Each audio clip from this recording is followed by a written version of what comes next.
万卷书不如行万里路，道听途说不如听我说说。大家好，这里是道听途说，分享不同的故事，希望能给您带来收获。赵明远随州人士，今年已有25岁，本来已经到了婚配的年纪，然而令很多邻居疑惑的是，他次次拒绝媒婆介绍的姑娘，弄得赵明远的父母整日唉声叹气，愁眉不展，而外人根本不知道赵明远的痛就痛在自己的毛病不能外传，否则会让外人指指点点，甚至上门欺负。他每次外出遇到内急之时，就连同为男性之人也会避开，生怕对方知道自己的小秘密。这日，赵明远像往常一样被噩梦惊醒，他摸了摸下体，随后摇了摇头，起身之后穿好衣服，便来到父母房间坐了下来。父母已经坐在客厅里等他出来，二老面容显得有些憔悴。这次拒绝媒婆之事后，他们商量好一定要问个明白，自己的儿子到底为何不待见姑娘。此时气氛显得很是剑拔弩张，给人一种压抑之感。最终还是赵明远打破了这沉声静气的局面，他起身扑通一声跪在父母身前说道：爹娘，孩儿不孝。二老可能还在生气，但是看到儿子跪在身前，那股怨气消逝几分，又看到儿子表情很是痛苦，似有难言之隐，便叫儿子起来说话。赵明远哽咽地说道：我知道您二老为我的终身大事操碎了心，可是每次媒婆介绍的姑娘都会让我深受打击。我不是不愿意成亲，只是不想误了人家。二老连忙疑惑道：儿啊，你说的这是哪里话？咱们家虽算不上富甲一方，但是相比其他一般家庭也算是小有富裕，你为什么说误了人家啊？赵明远眼见不能再瞒下去，鼓起勇气说道：孩儿之前受了伤，我那传宗接代的地方出了问题，若是娶了人家，岂不是让人家守活寡？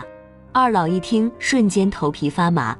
还是赵明远的父亲沉住气，他咬了咬嘴唇，强忍内心的伤心与惊慌，问道：儿啊，你有这事怎么不早说，让我和你母亲干着急，我们也好给你找大夫看啊。赵明远已经忍不住内心的委屈与无奈，眼角的眼泪瞬间流下。我都试过很多大夫了，都不管用，我害怕您二老担心，一直没有告诉您。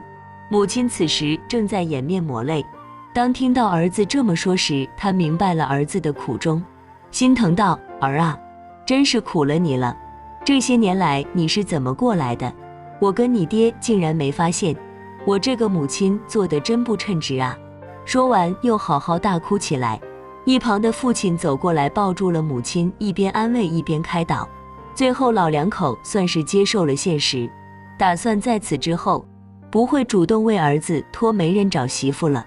时间就这样一天天过去，慢慢的又恢复了以前的生活。然而凝在他们心中的疙瘩一直存在，也许老天爷垂怜他们一家三口。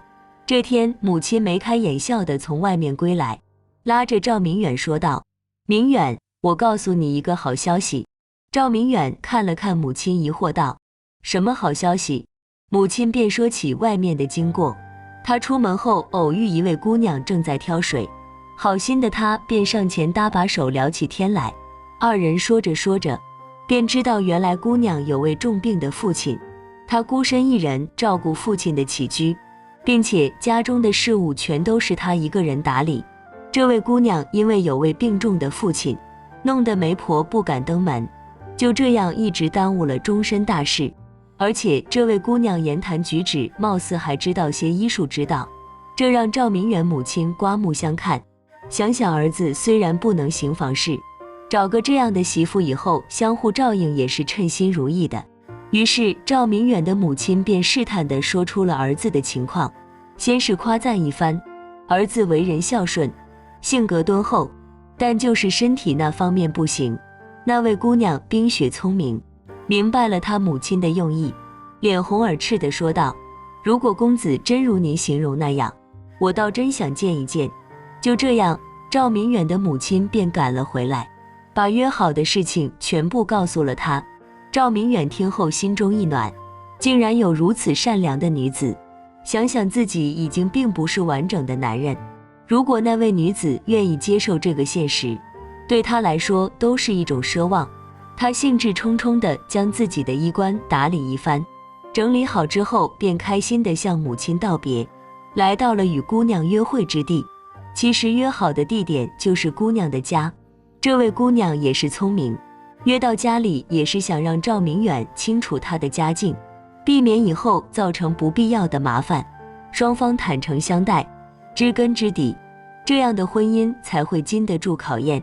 赵明远来到一处偏僻的小山坡，山坡之上有座木屋，周围有篱笆作为护栏，一只大公牛正在哞地叫着。他来到篱笆外，赶道：“有人吗？”在下赵明远，前来赴约。不一会，一位扎着头发、长相白净的女子打开了屋门，一身暗蓝色布料的衣服凸显了苗条的身材，一双大眼睛看了看赵明远，害羞地说道：“进来吧。”赵明远憨憨地笑了一下，随后便支开离别走了进来。姑娘先是请他坐下来，随后便去给他倒水沏茶。趁这个功夫，赵明远扫了一眼周围，这座木屋分为两室，里面的一室不时传出咳嗽的声音，外面这一室有股浓厚的草药味。当他环顾四周，思索之时，姑娘将茶杯放在他的身前，自己也坐了下来。赵明远毕竟年长，他挑起话头说道：“在下赵明远，还未请教姑娘芳名。”此刻姑娘也在偷偷扫着他看，见赵明远主动搭话，便大方抬起头来说道：“小女子孙小夏。”说完便直接看向了赵明远。赵明远也不退缩，四目相对，便开始聊起天来。二人不知为何，共同的话题有很多，越聊越开心。过了一会，赵明远觉得孙小夏很是不错，又想起此行的目的，便鼓起勇气说道：“小夏，我娘可能也与你说过，我这身体那方面有问题，如果你不嫌弃，我想让你做我的娘子。”孙小夏注视赵明远认真的样子，他看了看里屋，又看了看窗外，说道：“我家里的事，大娘都和你说了没？”赵明远明白他的意思，随即说道：“你大可放心，以后你的父亲便是我的父亲，我会给他养老送终的，请你相信我。”孙小夏站起身来说道：“公子宅心仁厚，实属罕见，我还有个请求，不知公子能否应允？”赵明远也站了起来，对孙小夏说道：“没关系，你尽管提。”孙小夏也不扭捏，直接说道：“我这家中也没有什么值钱之物，只有屋外那头大公牛，它与我们相处已久，如果你不介意的话，可否为他在家中造个牛棚，待我们成婚之时，作为我的嫁妆，一起搬入你家？”赵明远以为是什么大事，没想到竟是为了外面的公牛。他不假思索地说道：“这有何难？你放心便是。”就这样，二人敞开心扉，各自说出了自己顾虑。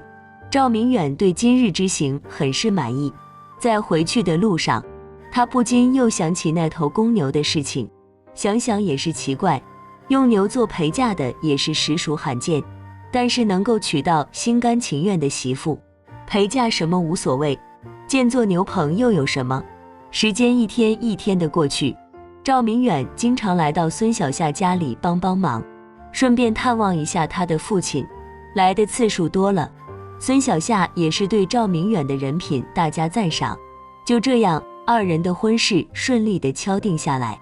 成亲当日，赵家显得十分热闹，街坊邻里前来祝贺，他们都对赵明远能够成亲感到稀奇。之前一直拒绝媒人说亲，现在说成亲就成亲了。更让他们觉得惊奇的是，这位新娘子不仅人长得漂亮，竟然还弄了头牛做嫁妆，这在平时真的很少遇到过。赵明远和孙小夏的婚事就在大家的祝福与质疑中顺利地完成了。到了新婚之夜，赵明远虽然不能行房事，但是作为新郎官的他，能够娶到貌美如花的新娘，此刻也是小鹿乱撞，不知所措。最后孙小夏看出了赵明远的尴尬，安慰道：夫君不必因为此事扰心情，我既然已经嫁入赵家，咱们好好过日子便是，生活中没有男欢女爱也可照样活下去。就这样，二人在没有激情碰撞的情况下入睡在一起。赵明远很是欣慰。在这之后的日子里，孙小夏这个媳妇做的可谓是面面俱到，不仅包揽了家务，就连父母那里也时常顾得上。孙小夏的父亲也搬到了赵家，一家四口过得还算和气。可是过了一段时间，让赵明远的心情顺转直下。他每经过大街之时，总有街坊指指点点，弄得他很不自在。这日他在离开之后，偷偷返回到暗处，仔细偷听邻居妇女们到底在议论什么。这一听不要紧，听了之后让他感觉自己的生活犹如天堂坠入了地狱。那些妇女们津津有味地说道：哎，你还不知道吧，赵家的儿子可能那方面不行。另一个人说道：你怎么知道？难道你跟他有一腿？说完嘻嘻哈哈笑了起来。那被说的妇女拧了一下说笑的妇女，说道：别闹，我说正经的呢，我是无意间发现他媳妇没事老往牛棚跑，要说这牛不耕地不驮东西的，没事养他干啥？另一个人张着大嘴说道：哎呀妈呀，你是他和那大公牛有一腿啊？说完还难以置信地自言自语：我的妈呀，那么大，我想都不敢想。众人被他这么一说，哈哈大笑起来。你还真敢想，不过那媳妇做事确实让人摸不着头脑，哪有用大公牛做嫁妆的？不知道是这赵明远不行，还是孙小夏实在需求太大。就这样几个妇女没羞没臊地说个没完。赵明远在暗处被气得全身发抖，他最担心什么还就来什么。明明自家已经封住了消息，怎么还有人能知道他的事？赵明远踉踉跄跄地向家里走去，他仿佛被天雷击中了全身，如同行尸走肉般拖着身体在前行。终于看到了家门，此时两侧那红色的喜字依然挂在那里，惹得他很是刺眼。当他准备上前，欲要将喜字扯下之时，忽然听到家里的公牛又在哞哞哞地叫着，瞬间让他想起了妇女们议论之事。他此刻也想知道，到底孙小夏为什么要用公牛做嫁妆，为什么要经常往返于牛棚中。他压住内心的怒火，蹑手蹑脚地进了院内。当他来到牛棚时，发现妻子竟然蹲在地上，手中把弄着公牛的羊具，并且仔细端倪。赵明远不相信眼前所见的都是真的，他瘫坐在牛棚外，一股说不上来的委屈之感顷刻间袭来，眼泪止不住地落了下来。他没有当面撕破脸皮，而是失魂落魄地走向了父母的房舍。老两口此刻正在开心地聊着天，见儿子神魂颠倒地进了屋后，两位老人的表情也由愉快变得担心起来。母亲上前说道：明远，你这是怎么了？遇到什么事了？赵明远此时已经压抑不住内心的情绪，抱着母亲便痛哭起来，之后便把街上的闲话以及刚才牛棚的遭遇一一诉说。老两口本来还眉头紧皱，听完儿子的话却笑了起来，弄得赵明远瞪着大眼睛，更加不知所措。父亲点起手中的旱烟，站起身悠然地说道：傻儿子，你误会小夏了。赵明远抹了抹脸庞的眼泪，心中的怒火瞬间爆发道：怎么会？我亲眼看到的。爹娘，你们怕是被他迷惑了，连儿子的话都不相信。父亲拍了拍赵明远的肩膀，随后让他坐了下来，说道：儿啊，小夏往返牛棚我们是知道的，至于缘由，小夏一直没有让我们告诉你，是怕如果不成功，你再次绝望。赵明远歪着脑袋疑惑道：为什么不告诉我？什么成功不成功？父亲微微一笑，敲了敲烟头说道：这还要从你受伤说起。知道后你要记住，以后一定要好好对待小夏。赵明远没想到父亲也知道他受伤的缘由，要知道自己一直搪塞过去，并没有详细的说过。他每日的噩梦便是由那时开始，那个让他忘不了的夜晚。事情还要从几年前说起，那时的赵明远还是个健康之人，他去外地做生意的路上，偶然见到2个歹徒正在对一位郎中及女儿打劫。年轻气盛的他随即便上前挡在妇女身前，2位歹徒蒙着面，见半路杀出个程咬金，顿时嚣张的气焰下降了几分。其中一人说道：孙继海，把你的秘书交出给我们，拿到这本书我们转身就走，否则连同这个路人一起，明年的今日就是你们的忌日。赵明远看着2人手握长刀，刚才还热血沸腾的想要说话，硬被噎了回去。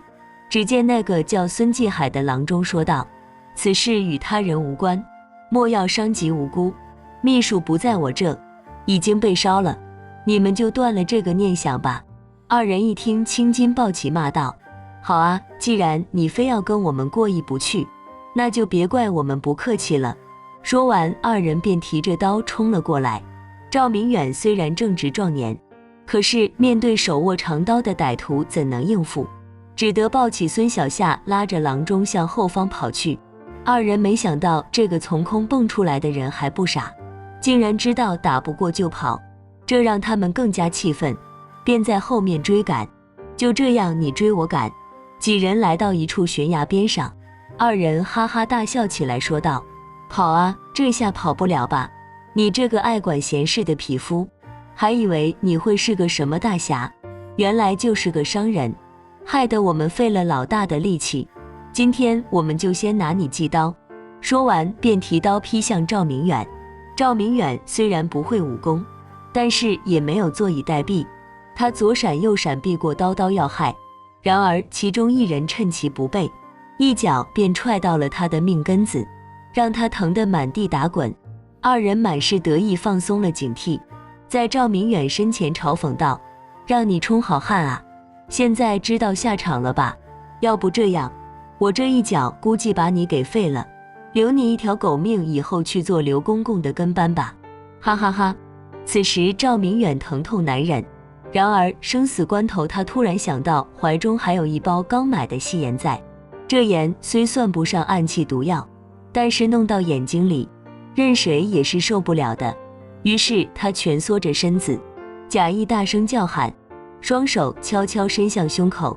只听啊，我的眼睛，好疼啊！2位歹徒扔掉手中的长刀，双手拼命地揉着眼睛，疼得他们四处踱步。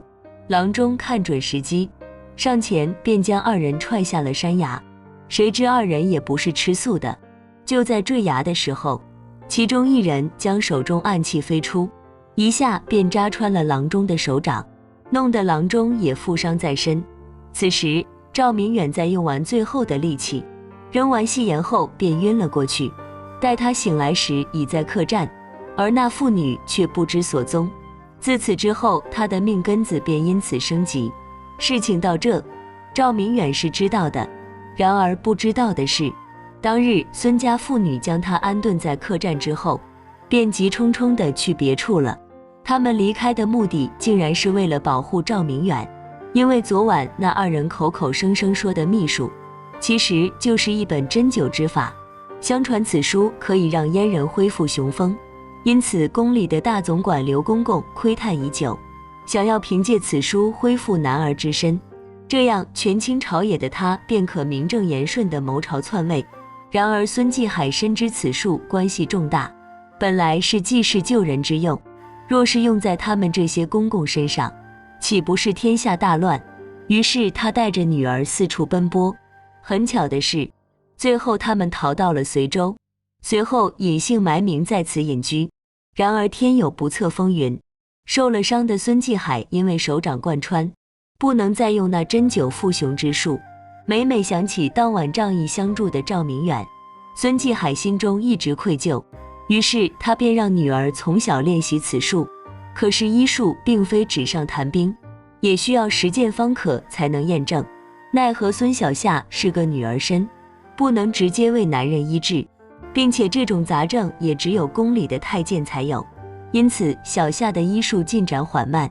就在孙继海愁眉不展的时候，他偶然遇到一位农民欲要杀掉公牛，询问缘由得知，因为公牛阳具出了问题，没有了雄风，干活很受影响。孙继海恍然大悟，为什么要为人医治？用动物做试验也是可行的，于是便将公牛买下，牵回家中。此时孙小夏已经熟读秘术5年，而现在那位权倾天下的公公已被打入神坛，人们早就忘了这对父女。孙小夏现在只要通过试验便可大功告成。就在他进展一半的时候，偶然遇到了前来帮忙的赵大娘，于是便有了后面之事。孙继海听说这个赵大娘之子也有杂症，并且名字与当年的恩人相同，于是趁着这个机会也想考验一番他的真情实意，看看这个未来的姑爷到底是不是值得信任和依靠之人。首先，赵明远坦诚了自己不举的事实，这是过了孙继海的第一关。其次，孙继海假装重病，赵明远也接受了这个未来的老丈人，这是过了第2关。最后，赵明远没有怀疑小夏的荒唐行径，这是过了第3关。听到这，赵明远满脸通红，刚才的种种委屈与怀疑通通消失。他向父亲说道，所以小夏之前还没有完成，所以不敢告诉我，若是失败了，会让我更加伤心，是不是？父亲摸了摸胡须，笑着点了点头。赵明远站起身，忙来到牛棚，发现小夏此时正在收拾工具，准备出来。看到丈夫，先是一惊，她看着满脸涨红的明远说道，都知道了。赵明远点了一下头说道，随后便冲到孙小夏身前，将她抱了起来转圈。孙小夏忙说道，哎呀，我身上脏死了，别闹了，今晚我就给你做试验好不好？赵明远坏笑地说道，好呀，娘子，以后我一定会好好伺候你。孙小夏勾了一下赵明远的鼻子，调皮道，可我还不知道能不能成功呢，你别把话说得太满啊。最后，孙小夏在公牛试验的经验用在了赵明远的身上，经过一段时间的针灸后，赵明远果真恢复了男儿本色。从此以后，他们还生了几个娃娃，3代同堂，其乐融融。好了，今天的故事就到这里了。看完这个故事后，不知道您有什么感想？